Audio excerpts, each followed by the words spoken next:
Welcome. I'm Jessica Lani Rich, host of Inspire You and Me. It's an inspirational show where we talk to people who are making a difference. On this week's show, we have the Disaster Preparedness Officer, Department of Emergency Management for the City and County of Honolulu, Crystal Van Beelen, entertainer Grant Uchida, and the President and CEO of the Boys and Girls Club of Hawaii, Paddy Kauhane. And be sure to stay tuned for the Animal Lovers Clip of the Week. We'll have all that and more, and we'll be back right after this. 5914 777. Who's got the best deals in Vegas around? Who's got the good job? Call 5914 today. Vacations Hawaii. Vacations Hawaii. Vacations Hawaii. Good luck, we go play. 5914 today. Good luck, we go play.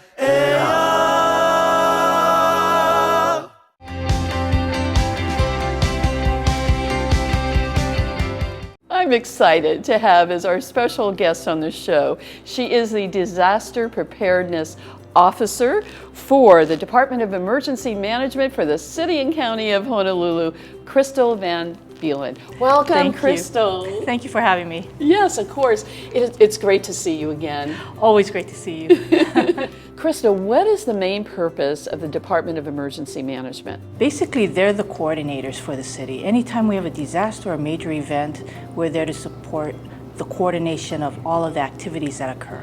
That is a really big job. I mean, when you have hurricanes and, missile alert threats, were you involved with that? You know, it's a lot of people said it was a false missile alert and so forth. It was, human nature. But I took it as a actual drill. I didn't know what was happening, I took it as if it was a real event. I had family over. I made sure we followed the protocols, and then I checked. Rather than saying, is this a false alarm? I took immediate action. So for me and my family, we took it as a drill. Yeah. And we actually learned from it. I know it was a scary event for a lot of people, Yeah. but I think it was a nice wake-up call to say that it could happen at any time and we need to be prepared. Yeah, it was a wake-up call for many people. Let's talk a little bit about you. How did you get involved in this industry? Well, it was a big surprise. I actually came from the aviation industry, and my first real introduction to any type of disaster was in Nikki in 1992. Oh my goodness. Yeah. I was actually in the logistics in the command center at the Honolulu International Airport. So I was responsible to moving things to Kauai. So that was my introduction to disasters. I entered into one of the other public works departments and was responsible for the emergency response plans and training. And then I transitioned over to emergency management, where I am now. What is your primary role there in disaster preparedness? Actually, it's almost everything. We do a lot of planning and mitigation work. So, of course, the plans are great, it's tedious, we do all of that. But it's really working with the people, working with the public, with the communities, getting them prepared.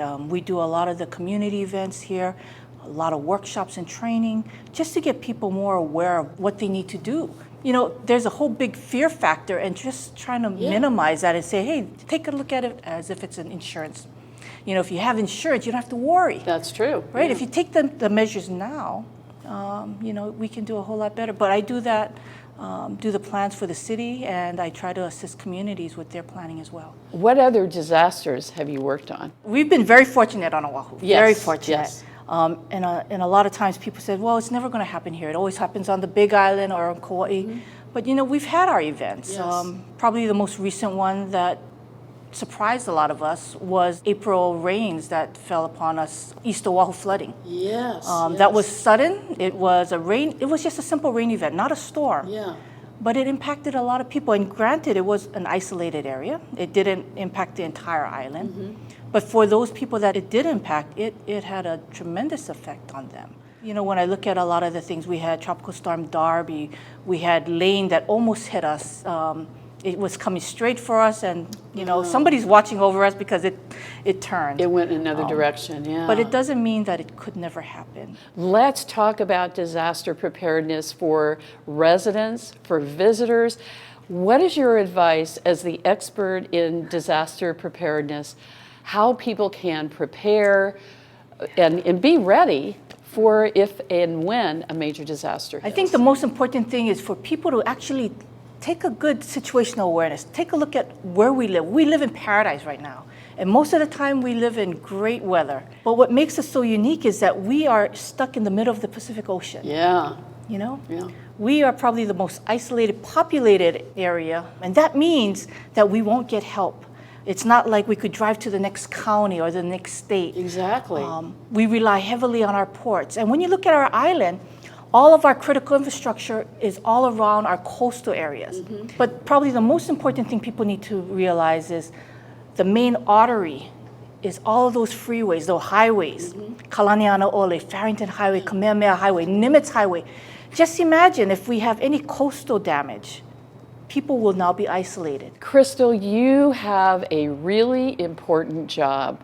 What inspires you? I think the resilience of our people. We live in the state of aloha, and what I see when disasters strike, we see that aloha come out.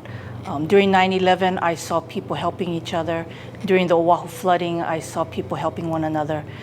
But just imagine if all those people were already prepared and trained when they actually came out to volunteer or help. We don't have to worry because they're already trained. We have so many people who've never had that training, never had that experience. They want to help and don't know how to help. Sometimes they get hurt trying to help. We want to avoid all of that. So there's a lot of training and things like that that we can do, and that's why I get so inspired when we do this training, when we see people wanting to take those courses, wanting to get involved in their community. Crystal, what else would you like us to know about disaster preparedness? I'd like to recommend everyone to download our app, hnl.info. You can download it from the Google Play or Apple Store. It'll give you alerts and warnings. You'll get information immediately directly to your cell phone. You can also get it via email, but that way you get immediate information so that you can plan and prepare you and your family for these disasters. Check it out, hnl.info. Crystal, where can people go to get information about disaster preparedness? They can go on our website, www.honolulu.gov/DEM. Crystal, thank you so much for being a guest on our show and giving us so much information about what your office does, and also telling us where to go so that we can prepare, be very prepared for not if, but when a disaster hits. I wish you continued success. Thank you so much, Jessica, for having me.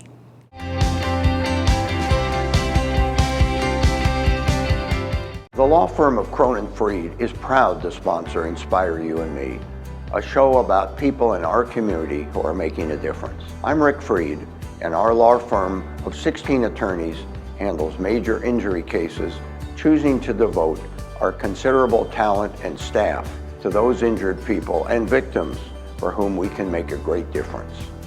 We hope that you will be inspired to follow your dreams and find your purpose.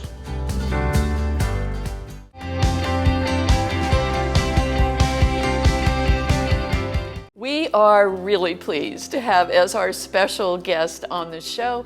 He is a comedian, a musician, an entertainer, and an author. He's all of those things and more.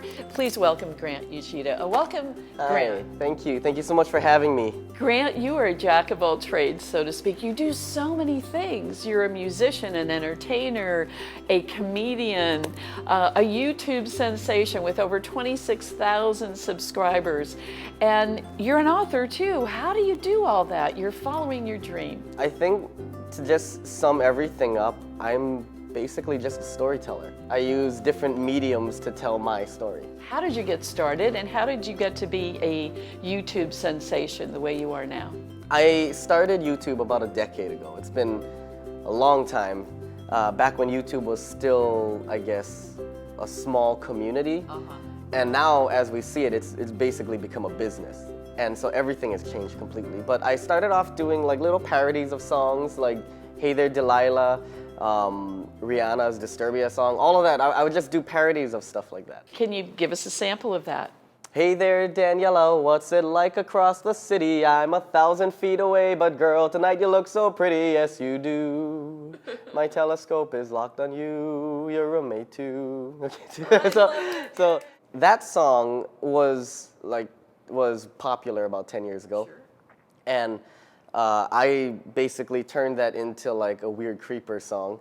And so it would get progressively worse as time goes on, and people liked it. And because I was a lot younger then, you know, like some little kid singing about weird, like almost adult type content was kind of like a big like contradiction in itself, and it worked for me. Sure. As I got older, I wanted to step away from doing parodies of other songs. I wanted to try other things. And to be honest, like cosplay and those conventions actually changed my life. It ended up being that one of my friends contacted me asking me if I could help him with like a 48-hour film thing. And I was like, yeah, sure. And he's like, okay, by the way, there's this thing called Kauhane. It's happening. There's a lot of cosplayers. If you want to, you know, dress up, go for it. So we made that film, and I had my camera. And I was like, you know what? I'm just going to like try to vlog this. I'm going to document it. And I started basically filming stuff, and it turned into like a little video that I put up on my channel. And that's where I guess my audience kind of shifted. Mm-hmm. So it went from people who like music to more of like the younger generation, mm-hmm. and the cosplayers. And eventually a couple of videos I had kind of hit like a couple thousand, and then it went even higher to 30,000 and 50,000. And now I have one video that I made that is almost at 1 million views. Oh my goodness. So, and what's the topic of that? That one is based off of a video game called Undertale. In addition to all the other things you're doing, you're also a comedian. How did you get into that? I think that for me, my comedy's evolved over time. First, it started off being really cheesy parodies of songs. Then it moved to skits. I even had like a cooking show on my channel at one point. But now it's more or less vlog-style comedy. So I'll basically go to conventions, meet up with my friends, film the day, and then through like my editing, I'll piece together sometimes like a 30-minute video of just that experience. But it's more or less through my eyes than it is of the entire convention. Grant, love your outfit. Is this your signature brand, your look? I actually haven't talked about it before, so I guess that this will be like an exclusive. Oh boy, I'm excited. Right. I think it was about maybe like 8 years ago. That's when I really started like branding myself. And then over time, I was like, oh, maybe I should, you know, like dress up a bit. So I started wearing this like faded red shirt, and then I realized my buttons were like scratching my guitar. So I was like, oh, I need to fix that. So I wore a necktie. But I was like, oh, that's too common. I want to really like make it iconic. Yes. And so everything you see here with my shoes, it's all based off of things from my life. So for example, the colors are basically Spider-Man's colors. Oh yeah, they are. Yeah. If you look at it, it's very like Spider-Man-esque. You know, he has the red boots. Sure. It's because that was my favorite hero growing up. Neat. I was really into Twilight at one point, so my hairstyle was inspired by Edward Cullen. Everything means something, It and does. the bow tie. Yes, the bow tie is my favorite because it was inspired by Bill Nye the Science Guy. As a kid, I'd always watch him, and he'd always have a bow tie. Yeah. And even till this day, he still wears a bow tie. Yeah, he does. So this is my little like tribute to him. In addition to all the great things you're doing, you're also an author. Let's talk about your book. This is my book. It's called Soon Kitty, and it's about a cat that procrastinates. Oh boy, a lot of us can relate to that. Yeah, all right. Okay, here we go. This is Soon Kitty, sitting on the ground, with one eye up and the other eye down, thinking of the things he could do before noon, but he never gets up, and he only says, "Yoon." So Kitty has all these great ideas of things that he wants to do, but procrastinates. Right. What a great idea for a book. Thank you. Yes. Thank you. And so where can we get your book?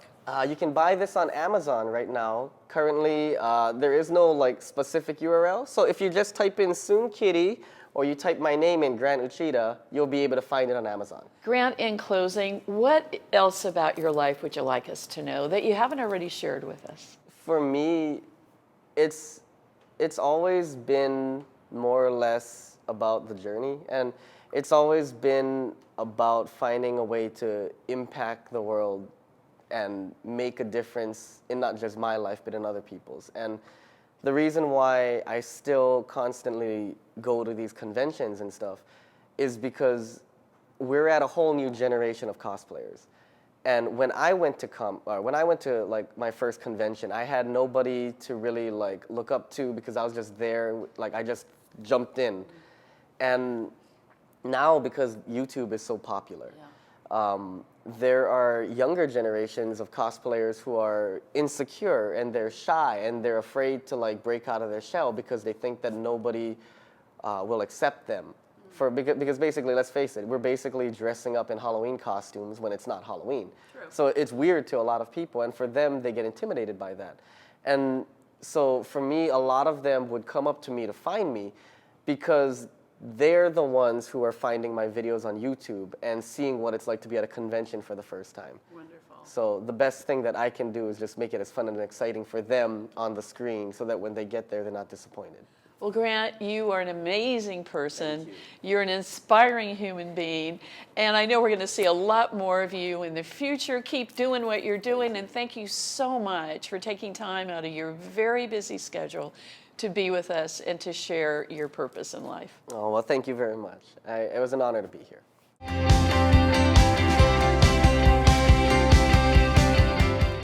Unique, majestic, inspiring.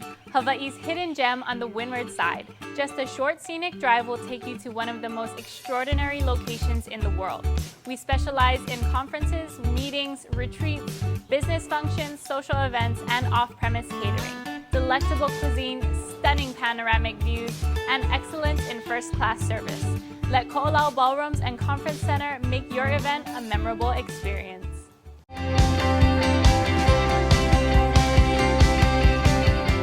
We are very honored to have as our special guest on the show. She is the president and CEO of the Boys and Girls Club of Hawaii. Please welcome Paddy Kauhane. Welcome. Thank you, Jessica. It is such an honor to be here. It's really an honor to have you here. And the Boys and Girls Club, what a wonderful organization that you have. And for many people who are not familiar with the details about what you do, what is your mission and purpose?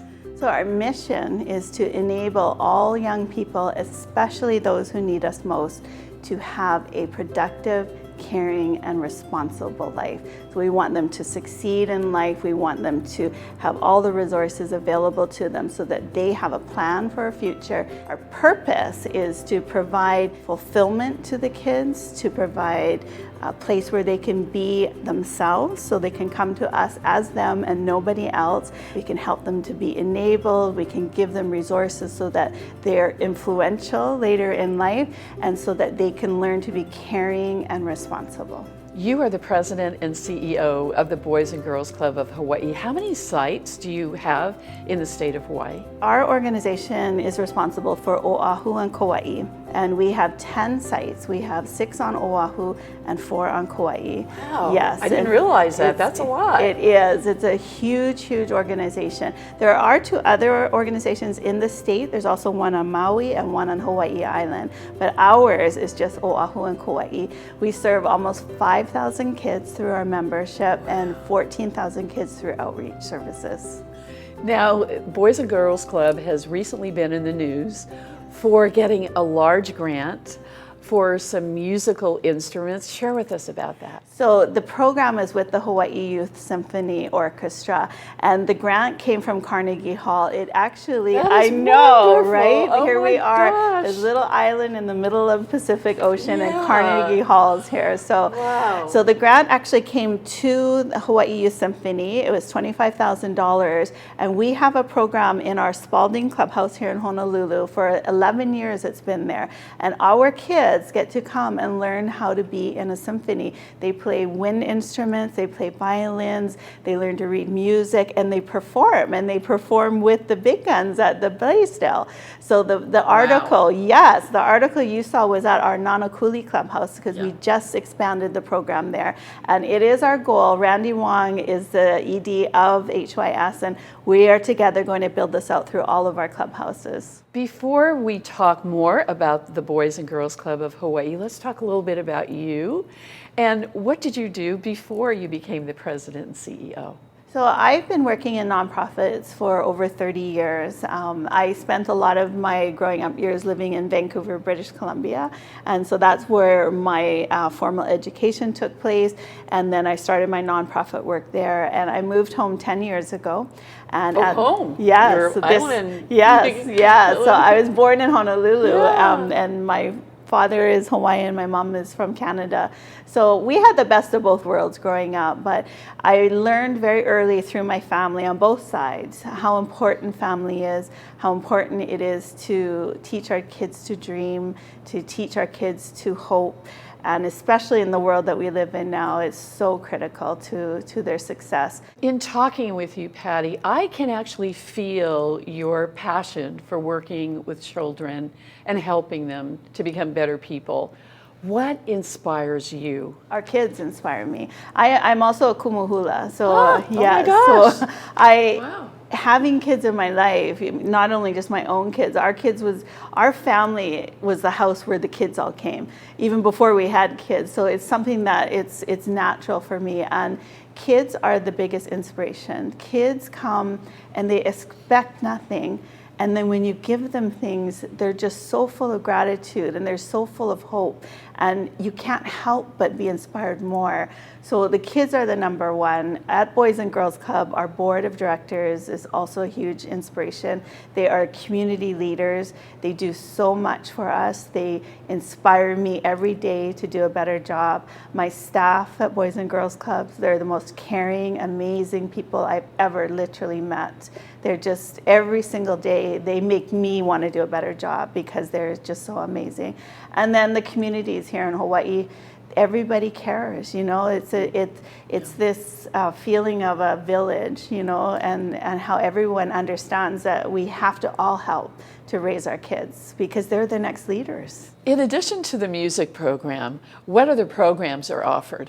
There's so many amazing programs. We have Girl Scouts, we have STEM and now STEAM programming.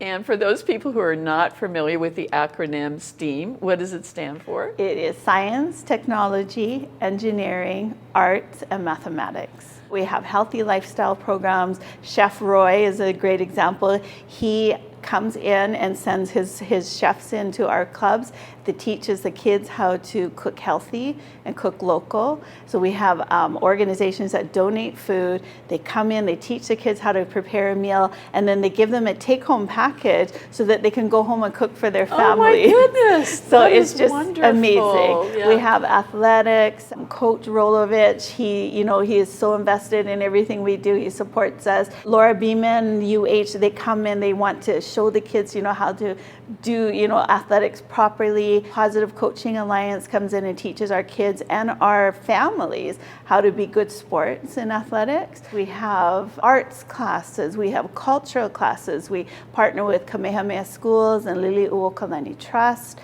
We have truancy programs where we actually take kids off of the street who have been already out of the school system. We get them back into the school system so that they can graduate from high school. What is it would you like us to know that we haven't already talked about? So I think what I'd like the most is that we want to have our clubs accessible to everybody who comes to them. So we only charge $25 a year for our kids to become members. That is great. And it costs us $1,500 per child. So every single child who walks through our door are subsidized. And it is because of the complete gracious community that serves all around us, that helps for us to raise money and so that we can keep our doors open. It is that village that comes together, and that's something that every single day I get up and I give thanks for that, because if we didn't have the community in helping us, our kids wouldn't have these opportunities, and they need us. And Paddy, the community needs you. Thank You you. are an outstanding leader in our community. Thank you for the amazing work that you're doing as the head of the Boys and Girls Club of Hawaii. And it's been my pleasure to have you as a guest on our show. I wish you continued success. Thank you, Jessica. I appreciate it.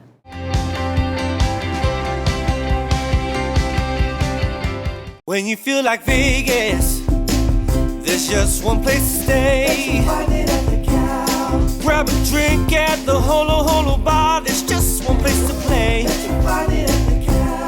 We got a fresh, hot look, a new sports book. We got those local meals, just like Auntie cooks. Aloha spoken here.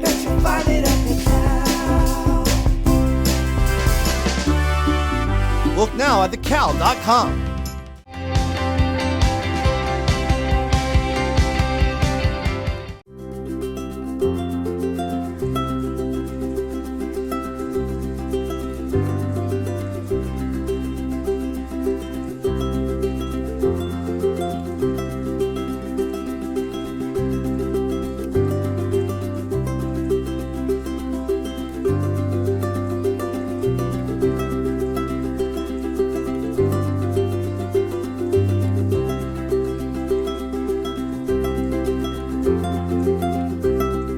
We hope that you've enjoyed our show this week. I'm going to leave you with a rich thought for the day. Serendipity is having something positive happen when you least expect it. A joyful delight, or maybe meeting someone that you weren't expecting to meet. Can you remember a time when you experienced serendipity? Think about it. Until we meet again, I'm Jessica Lani Rich. Take care. Oh, my, it's a beautiful world. I like surfing Waikiki. I like to paddle out beyond the white breakers, where a man can still be free, or a woman if you are one. Yes, I do like surfing Waikiki. My, it's a beautiful world. My, it's a beautiful world. Oh, my, it's a beautiful world. My, it's a beautiful world.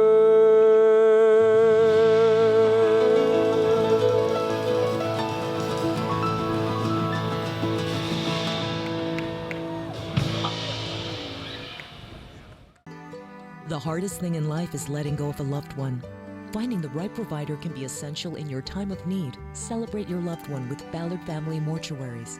We offer a full range of cremation and burial services on Oahu, Maui, Hilo, and Kona, with professional guidance and specialized attention you can trust at the most affordable cost. Call us today for a free consultation on funeral service options available to you and your family.